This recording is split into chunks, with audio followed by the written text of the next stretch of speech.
Today is Friday, Parashat Miketz. It's also Rosh Chodesh Tevet.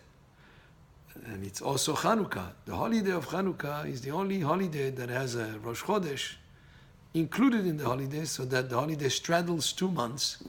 It is at the end of the month of Kislev, starting with the 25th of Kislev, all the way till the 29th of Kislev, when the month of Kislev finishes, and then begins the month of Tevet, all included in the holiday of Hanukkah.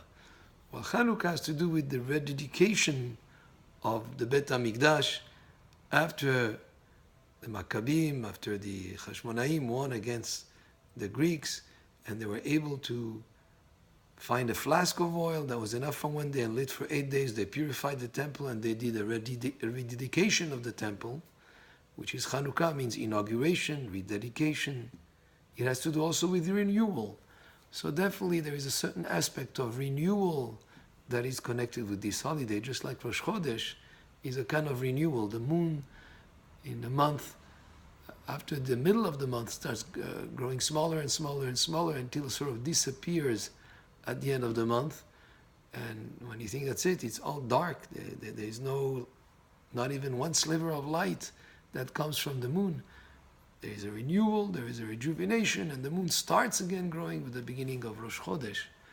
And that's what the idea that has to do with this renewal, with the month, that every month, no matter what happens, when the moon goes down in size, and then it starts again. And that's one of the great concepts associated with our calendar that goes by the moon calendar.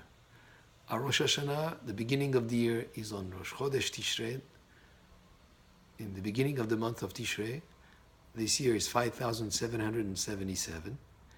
There is also another beginning of the year, the beginning of the month of Nisan, which is the first month for the holidays and a certain kind of spiritual quality to that month of Nisan.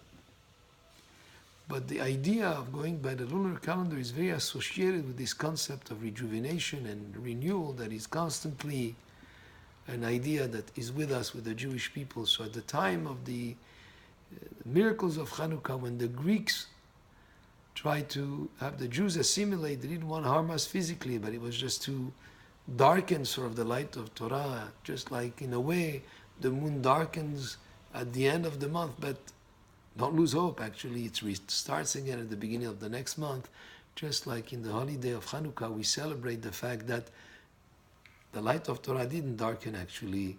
There may have been some people that were assimilated, and pretty much like maybe some of the people today that are assimilated Jews, but no matter what, the light of Torah shone again very brightly, and they rededicated themselves to learning Torah.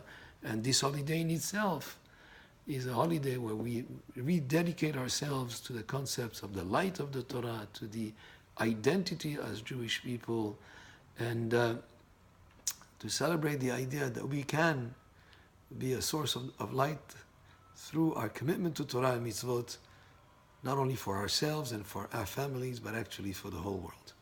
So this is a period of renewal, rededication, just like we rededicated the temples.